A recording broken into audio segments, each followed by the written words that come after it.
Hello दोस्तों, कैसे हैं आप लोग। चलिए आज हम देख लेते हैं सामान्य हिंदी के वो सारे के सारे मोस्ट इम्पोर्टेंट क्वेश्चन जो इस साल आपके एग्ज़ाम पेपर में आने वाले हैं। तो कोई भी क्वेश्चन मिस मत करना। चलिए देख लेते हैं कौन कौन से वो क्वेश्चन है। तो क्वेश्चन फर्स्ट मैंने लिया है, दिए गए विकल्पों में से सही का चयन कर रिक्त स्थान पूर्ण कीजिए।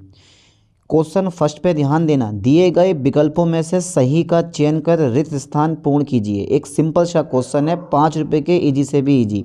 जब कंधे पर का भार पड़ेगा तब मालूम हो जाएगा। क्या ऑप्शन होना चाहिए, समझ गए होगे आप। जब बेटे कंधे पर गृहस्थी का भार पड़ेगा तब आटे दाल मालूम हो जाएगा। समझ गए, ये is a right option, A number लगा दो। ठीक है, चलिए तो बड़ा सिंपल सा क्वेश्चन है, बड़ी आसानी से आप लगा दोगे। पर आगे वाले क्वेश्चन देख लेते हैं। चलो क्वेश्चन नंबर 2 है, परीक्षा में कठिन प्रश्नों को देखकर मेरी अकल चकराने लगी। परीक्षा में कठिन प्रश्नों को देखकर मेरी अकल चकराने लगी, वाक्य में आए मुहावरे का अर्थ कौन सा विकल्प दर्शाता है। कुछ समझ में ना आना, अनदेखा करना, शर्मिंदा होना, गुस्से से भर जाना। A number is a right option. कुछ समझ में ना आना, यही तो हुआ ना कि वाक्य यानी कि परीक्षा में कठिन प्रश्नों को देखकर मेरी अकल चकराने लगी, मतलब कुछ समझ में ना आया। कुछ समझ में ना आया मतलब काला अक्षर भैंस बराबर है, वही तो है। चलो क्वेश्चन नंबर 3 देख लेते हैं, सुधी शब्द के अंत में क्या जोड़ने पर शब्द बहुवचन बन जाएगा। यार हाय क्या नाम है, नाम बड़ा शानदार लगा मुझे। सुधी शब्द के अंत में क्या जोड़ने पर शब्द बहुवचन बन जाएगा। क्या जोड़ोगे आप, जन जोड़ोगे, वृंद जोड़ोगे, वर्ग जोड़ोगे, गण जोड़ोगे। सुधी जन is a right option, A number is a right option. चलिए अगला क्वेश्चन देख लेते हैं, काली घटा का घमंड घटा। ओहो क्या शानदार वाक्य है, काली घटा का घमंड घटा। ऐसा लग रहा है जैसे कोई शायरी पढ़ रहा हूँ। पंक्ति में प्रयुक्त अलंकार पहचानिए, यानी कि काली घटा का घमंड घटा, पंक्ति में प्रयुक्त अलंकार पहचानिए। तो क्या अलंकार होगा, ऑप्शन आपके पास 4 दे रखे हैं, चारों ऑप्शन अच्छे लगता है बट एक ऑप्शन राइट होता है, वो कौन सा वो आपको पहचानना है। जल्दी बताओ, इज़ अ राइट ऑप्शन यमक, यमक इज़ अ राइट ऑप्शन। ठीक है, चलिए क्वेश्चन नंबर 5 में लेता हूँ, दिए गए विकल्पों में से सही वाक्य का चयन करें। तलवार एक उपयोगी अस्त्र है, तलवार एक उपयोगी फौलाद है। ओए होए, तलवार एक उपयोगी शस्त्र है, तलवार एक उपयोगी शास्त्र है। अरे नहीं यार, A number is the right option, तलवार एक उपयोगी अस्त्र है। ठीक है, चलो क्वेश्चन नंबर 6 पढ़ो बेटा, निम्न में से उचित शब्द का चयन करें। यानी कि 4 ऑप्शन में से देखो कौन सा ऑप्शन राइट होगा। देखो 10th क्लास 12th क्लास में आपने बहुत अच्छे से पढ़ा होगा यार, सामाजिक विज्ञान वगैरह में कैसे कैसे लिखे जाते हैं वाक्यों को। औद्योगिक औद्योगिक औद्योगिक, और ये is a right option, D पे ला दो, औद्योगिक ऐसे लिखा जाता है ये। ठीक है, क्वेश्चन नंबर 7 है, सालों बाद उसका प्रवासी पति लौटा है। अरे हाय, सालों बाद उसका प्रवासी पति लौटा है, इस वाक्य में कौन सा शब्द विश्लेषण है। कौन सा शब्द विश्लेषण है, प्रवासी पति लौटा, सालों, सालों लौटा प्रवासी पति, कितने शानदार ऑप्शन दे रखे हैं। तो 7 में का राइट ऑप्शन सी पर आप टिक लगाएं, प्रवासी। प्रवासी क्या है यहाँ पर, विश्लेषण है। ठीक है, और का विश्लेषण क्या होता है ये आपको पता होना चाहिए।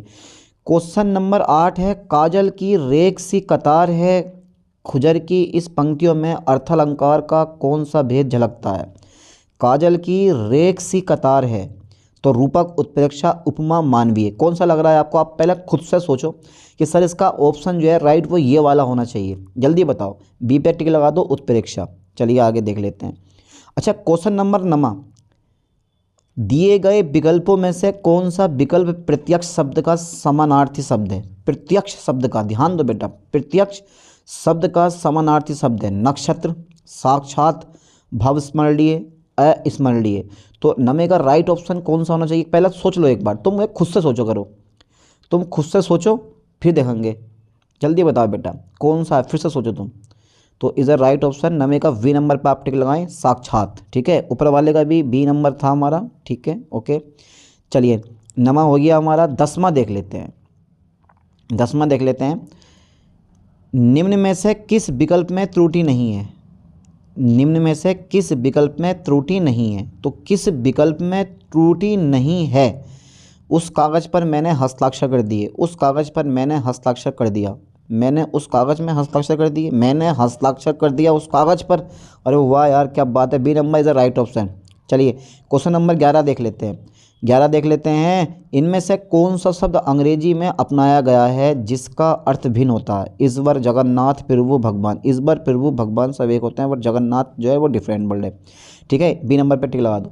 अच्छा 12वां देखो, संगम, संवाद, संतोष, संस्कार, संयुक्त आदि शब्दों में उपसर्ग सम, सन, सत, सण। देखो जरा, संगम, संवाद, संतोष, संस्कार, संयुक्त, तो क्या लग रहा है कौन सा उपसर्ग है इसमें, कौन सा उपसर्ग है भाई, A, some is a right option. चलिए अच्छा क्वेश्चन नंबर 13 पढ़ो एक बार। अमृत और विष किसकी रचना है। अरे यार वाह क्या बात है, अमृत और विष किसकी रचना है। लगे ऐसा रहा जैसे बड़ा इजी हो बेटा, जब पेपर में क्वेश्चन आते हैं ना तो चलता पता कितना पढ़ा है कितना ना पढ़ा, इसलिए अच्छे से मेहनत कर लो। अब्दुल बिस्मिल्लाह खां का है, अमृत लाल लागर का है, सुमिंद्रा नंदन पंत का है, या केदारनाथ अग्रवाल का। तो 13वें का राइट ऑप्शन कौन सा होना चाहिए, बी नंबर। ठीक है, बी नंबर पे टिक लगा दो आप, अमृत लाल नागर।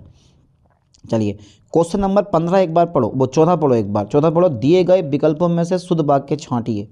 दिए गए विकल्पों में से शुद्ध वाक्य छांटिए। तो दिए गए विकल्पों में से शुद्ध वाक्य छांटिए। मेरे जूतों तुमसे अच्छे हैं, अरे ये तो बड़े गलत वाक्य। वह शायद से आज जाएगा, अरे गलत है यार। गांधी जी इस बार के पक्के भक्त थे, चाकू से बच्चों को काटकर फल दो, अरे यार C number is a right option. Gandhi ji इस बार के पक्के भक्त थे। चलो साहब 15वां क्वेश्चन देखो, किसी की का पाकर उसके प्रति का भाव प्रकट करना आवश्यक है। दिए गए विकल्पों में से कौन सा सही का चयन कर रिक्त स्थान की पूर्ति करो। 15वें का जरा एक बार ध्यान से देखो बेटा, कौन सा ऑप्शन राइट होना चाहिए, जल्दी देखो से करके। तो किसी की सहायता पाकर उसके प्रति कृतज्ञता का भाव प्रकट करना आवश्यक है। ठीक है, is a right option A. 15वें का ए है, बेझिझक बिना सोचे समझे लगा दो। चलिए 16वां देख लेते हैं। दिए गए विकल्पों में से कौन सा विकल्प उम्मीद का विलोम शब्द है। उम्मीद का विलोम, उम्मीद, आशा, निराशा, असंतोष, संतोष, अवनति, मायूसी इज राइट ऑप्शन डी। 16वें का डी लगा दो। तो यार ऐसे ऐसे क्वेश्चन तो देखो, कुछ क्वेश्चन तो एग्जाम पेपर में ऐसे आते हैं जिनको आप देख कर ही अंदाजा लगा लो कि यार ये ऑप्शन इसका राइट है। अच्छा बताओ मेरी बात गलत है सही है, पेपर होने दो बेटा, पेपर में चल जाएगा पता तुम्हें। दिए गए विकल्पों में से कौन सा विकल्प अंगना शब्द का समानार्थी शब्द है। मेरे अंगना में है भाई।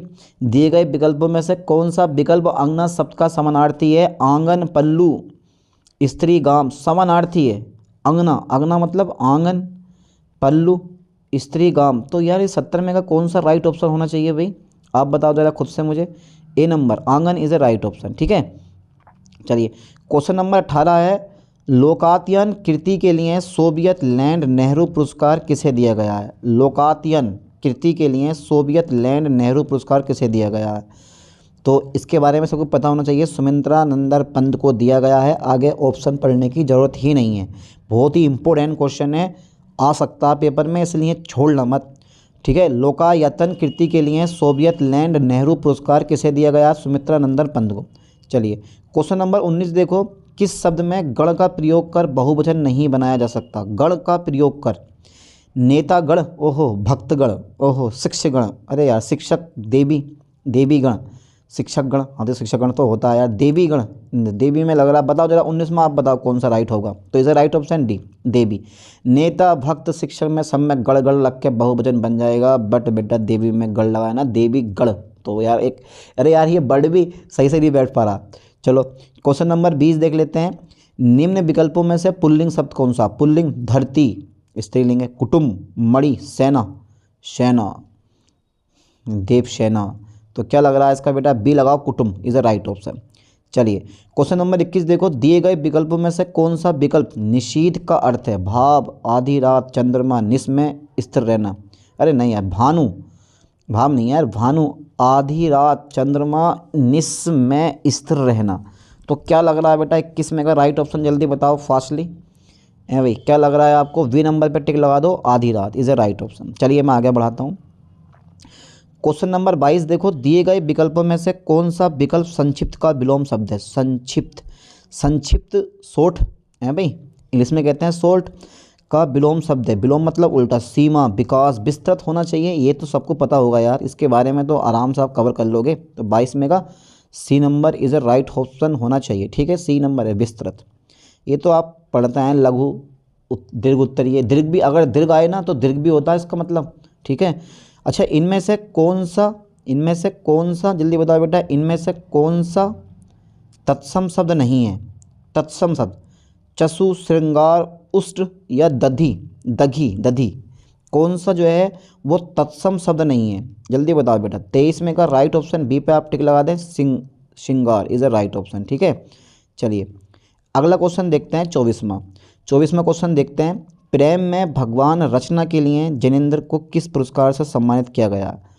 व्यास सम्मान, भारत सरकार, शिक्षा मंत्रालय पुरस्कार, सरस्वती सम्मान, देव पुरस्कार। तो 24 में का B number is a right option, Bharat सरकार शिक्षा मंत्रालय पुरस्कार। ठीक है, चलिए क्वेश्चन नंबर 25 देखो। इन वाक्यों को सही क्रम में लगाएं। ओहो यार, ये ऐसे क्वेश्चन आ जाते हैं ना तो दिमाग खा जाते हैं, मैं सही बता रहा हूँ। रावण तो सिर्फ रावण है। अरे रावण दुनिया में इस नाम का दूसरा कोई व्यक्ति नहीं है। राजा धीराज लंकाधिपति महाराज रावण को दशनंदन भी कहते हैं। राम तो बहुत मिले जाएंगे लेकिन रावण नहीं। तो यार इन वाक्यों को सही क्रम में लगाइए। यार तो क्या सही क्रम क्या होगा इनका? पहले ए फिर बी फिर सी छोड़ दो, बस डी सी ए, यानी कि बी नंबर लगाओ, ए बी डी सी ये वाला सही है। इधर राइट ऑप्शन बी पे टिक लगा दो आप। ठीक है, चलिए आगे बढ़ाते हैं। 26 में देख लेते हैं। दिए गए विकल्पों में से कौन सा विकल्प समरण का विलोमार्थी यानी कि विलोमार्थी शब्द है? यानी कि समरण स्मरण होना चाहिए था यार, चलो कोई बात नहीं। समरण का विलोमार्थी शब्द है। ठीक है, यानी कि दिए गए विकल्पों में से कौन सा विकल्प समरण का विलोमार्थी शब्द है? तो कौन सा शब्द विलोमार्थी शब्द है? 26 का राइट ऑप्शन बी पे आप टिक लगाएं, विस्मरण इज ए राइट ऑप्शन। ठीक है, अब देखो निर्देश दे रखे हैं प्रश्न संख्या 27 से 29 तक। पहले इस गद्यांश को पढ़ लो और गद्यांश को पढ़ने के बाद नीचे कुछ क्वेश्चन दे रखे होंगे, उनका आंसर हमें इनमें से बताना है। अब ये मत सोचना कि छांट छांट के मिल जाएंगे, बड़े अजीब से क्वेश्चन पूछे गए हैं। देखो, आज संसार में सभी किसी न किसी विडंबना से त्रस्त हैं, और जब लोग त्रस्त हों, पराजित हों या लोग ग्रस्त हों यानी कि शोकग्रस्त हों, तभी उन्हें हमारी सहानुभूति, सहायता, प्रोत्साहन की जरूरत होती है। परेशानी से जूझते जूझते उनका आत्मविश्वास लड़खड़ा जाता है। उस समय उनकी खिल्ली उड़ाने का या उनकी परेशानी का मजा लूटने का मोह हमें रोकना चाहिए और उन्हें सहारा देना चाहिए। उनकी हिम्मत बढ़ानी चाहिए। जो ऐसा करते हैं उनके हृदय में हमेशा के लिए स्थान प्राप्त कर लेते हैं, अपनी लोकप्रियता की परिधि विस्तृत करते हैं। चलिए आगे देखते हैं। तो बेटा आगे भी पढ़ो, दूसरों के सुख दुख में सच्चे। चलिए क्वेश्चन नंबर 27 देख लेते हैं, पढ़ लो पहले, ये स्क्रीनशॉट ले लो। अब देखो, किसकी लोकप्रियता बढ़ती है, इसमें किसकी रह गया, किसकी लोकप्रियता बढ़ती है? तो ए नंबर, जो हृदय में स्थान बना लेते हैं, जो आत्मविश्वास से आगे बढ़ते हैं, जो त्रस्त पराजित हैं, जो त्रस्त लोगों का सहारा देते हैं, हिम्मत बढ़ाते हैं। तो समझ गए होंगे क्या ऑप्शन है इसका राइट? जल्दी बताओ बेटा कौन सा राइट है? D number is the right option. ठीक है, जो त्रस्त लोगों को सहारा देते हैं, हिम्मत बढ़ाते हैं। अच्छा, क्वेश्चन नंबर 28 देखो। अच्छे संस्कार का क्या लक्षण है? दूसरों को अपनी ओर आकर्षित करना, दूसरों के बुरे समय में तहे दिल से मदद करना, दिलचस्पी से अपना काम करना, ऊंची उड़ान भरना। दूसरों को अपनी ओर आकर्षित करना नहीं। तो समझ गए होगे इसका राइट आंसर भी कौन सा है? बी नंबर, दूसरे के बुरे समय में तहे दिल से मदद करना। अच्छा, क्वेश्चन नंबर 29 देखो। गद्यांश का उपयुक्त शीर्षक हो सकता है शिष्टाचार, लोकप्रियता, आत्मविश्वास, व्यवहार, कुशलता। तो अच्छा ये बताओ कौन सा इसका होना चाहिए? गद्यांश का उपयुक्त शीर्षक हो सकता है शिष्टाचार, कुछ बच्चे लगा पाएंगे, या डी नंबर व्यवहार कुशलता, ये भी कुछ बच्चे लगा पाएंगे। But right option C number आत्मविश्वास। ठीक है, चलिए तो नेक्स्ट क्वेश्चन देख लेते हैं हम। 30वां, सूरदास और नंददास की काव्य रचनाओं की भाषा कौन सी थी? यार संस्कृत थी, ब्रज भाषा थी, खड़ी बोली थी, प्राकृतिक थी। यार कैसे उस समय के लोग इस भाषा को पढ़ते होंगे? आजकल तो हमसे हिंदी इंग्लिश यही चीज़ तो पढ़ी जा रही है। संस्कृत, ब्रज भाषा, खड़ी बोली, प्राकृतिक, ये पता नहीं कैसी कैसी भाषाएं हैं। संस्कृत, ब्रज भाषा, खड़ी बोली, प्राकृत। तो 30 में का राइट ऑप्शन बी पे आप टिक लगाओ, ब्रज भाषा। ठीक है। अच्छा 31 में देखो, खराद्र पर चढ़ना का अर्थ कौन सा विकल्प है? खराद्र पर चढ़ना, कठिनाई में पड़ना, जांच में आना, सच्चाई का सामना करना, शत्रु के आमने सामने आना। है भाई? अरे नहीं यार, कौन सा लग रहा है आपको? कौन सा लग रहा है आपको? 31 में का वी नंबर टिक लगाएं, कठिनाई में पड़ना। ठीक है। चलो क्वेश्चन नंबर 32 देख लो। स्त्रीलिंग शब्द होते हैं वृक्षों के नाम, नक्षत्रों के नाम, देशों के नाम, पर्वतों के नाम। स्त्रीलिंग शब्द होते हैं ये, या स्त्रीलिंग शब्द है ये तो नहीं है, क्या होते हैं जल्दी बताओ बेटा। 32 में का राइट ऑप्शन बताओ कौन सा बैठेगा इसमें? बी नंबर, नक्षत्रों के नाम होते हैं स्त्रीलिंग। चलिए बहुत खतरनाक क्वेश्चन है। खिचड़ी किस प्रकार का शब्द है? देशज, तत्सम, विदेशज, तद्भव, विदेशज है क्या नाम है? तो खिचड़ी किस प्रकार का शब्द है? तो वह है देशज, इज अ राइट ऑप्शन। खिचड़ी, भारतीय खिचड़ी। चलिए, आए थे हरि भजन को, ओटन लगे कपास, कहावत का अर्थ कौन सा विकल्प में बताया गया है? आए थे हरि भजन को, ओटन लगे कपास, किसी कार्य विशेष की उपेक्षा कर किसी अन्य कार्य में लग जाना, इस बार भक्ति को छोड़ व्यापार में लग जाना, हरि भक्ति का मार्ग कठिन होता है, उद्देश्य की प्राप्ति में असफल होना। नहीं यार, तो 34 में अगर तुम समझ गए होगे कौन सा ऑप्शन राइट है, ए नंबर लगा दो। ठीक है, जिस कार्य के लिए हम गए वो कार्य नहीं हुआ और किसी और कार्य पे हम लग गए। अच्छा 35वां देखो, निम्न विकल्पों में पुल्लिंग शब्द कौन सा है? चील, पक्षी, कुर्सी, राशि। चील, पक्षी, कुर्सी, राशि। तो पुल्लिंग शब्द, अरे यार बड़ा खतरनाक है ये तो मामला, बड़ा ही खतरनाक दे रखा है इसमें। सी नंबर पे टिलाओ पक्षी। पक्षी जो है ना वो एक पुल्लिंग शब्द होता है। ठीक है। अच्छा क्वेश्चन नंबर 36 देखो, चरण कमल बंदो हरि रई, हरि राई। चरण कमल बंदो हरि राई पंक्ति में चरण कमल का अर्थ क्या है? पैरों पर कमल के फूल, आय हाय आय हाय, कमल के फूल पर पैर, कमल के फूल जैसे पैर, पैर और कमल का फूल। तो बेटा इसका ऑप्शन तुम समझ गए होगे 36 का कौन सा है, पर बता नहीं पा रहे हो। कमल के फूल जैसे पैर इज अ राइट ऑप्शन, सी। ठीक है। चलिए क्वेश्चन नंबर 37 देखो, तीन बेर खाती थी वह तीन बेर खाती है, इस वाक्य में प्रयुक्त अलंकार है। तीन बेर खाती थी और तीन बेर खाती है, इस वाक्य में प्रयुक्त अलंकार है। तो उत्प्रेक्षा अलंकार है, रूपक है, श्लेष है, यमक है। जल्दी बताओ बेटा 37 में का राइट ऑप्शन कौन सा है? इज डी नंबर लगा दो, यमक अलंकार। ठीक है, ओके ओके ओके, ठीक है, D number is the right option, यमक अलंकार। अच्छा क्वेश्चन नंबर 38 है, सब्ज बाग दिखाना इस मुहावरे का अर्थ है। देखो ये कितना खतरनाक मुहावरा दिया है यार, सब्ज बाग दिखाना। पेपर बनाते कहाँ से होंगे भाई? सब्ज बाग दिखाना, इस मुहावरे का अर्थ क्या है? हरे भरे उद्यानों की शेर करना, धोखा देना, हिम्मत बांधना, झूठे वायदे करना। सब्ज बाग दिखाना मतलब हरे भरे उद्यानों की सैर करना, धोखा देना, झूठे वायदे करना। अरे समझ गए, तुम समझ गए बेटा। बेटा जल्दी 38 में का राइट ऑप्शन कौन सा है? डी पे टिक लगा दो आप। ठीक है, झूठे वायदे करना। चलिए, तो क्वेश्चन को ना, अगर जो क्वेश्चन हिंदी का जो क्वेश्चन आपकी समझ में नहीं आ रहा तो कुछ टाइम उसको रुकें, उसको पढ़ें, फिर उसके अकॉर्डिंग उसका आंसर लगाएं। चलिए 39वां देखते हैं, प्रेम अनदेखी राहों की तरह ही आकर्षक होता है, वाक्य का काल पहचानिए। प्रेम अनदेखी राहों की तरह ही आकर्षक होता है, अनदेखी राहों की तरह ही आकर्षक होता है। C number is the right option, सामान्य वर्तमान काल इज द राइट ऑप्शन। अच्छा क्वेश्चन नंबर 40 आ गया, दिए गए विकल्पों में से सही का चयन कर रिक्त स्थानों की पूर्ति कीजिए। तो पर भृत, ठीक है बेटा, पर भृत का पर्याय है, पर भृत का पर्याय है क्या है? रंग है, कोयला है, कोयल है, बगुला है, सांप है। पर भृत रंग का पर्याय है? अरे नहीं यार, क्या लग रहा है? कोयला, बगुला, सांप किस चीज़ का पर्याय है?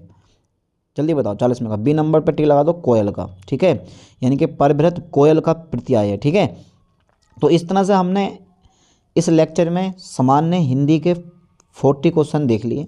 ठीक है, सारे क्वेश्चन इंपॉर्टेंट हैं, तो कोई भी क्वेश्चन तुम्हें मिस नहीं करना है, अच्छे से याद करने हैं, समझने हैं। ठीक है, अगर इनमें से कुछ क्वेश्चन आपके पेपर में फंस जाते हैं तो ऐसा मान लो आपके लिए सोने पे सुहागा हो गया। चलिए मिलते हैं नेक्स्ट वीडियो में नेक्स्ट लेक्चर के साथ। थैंक्स।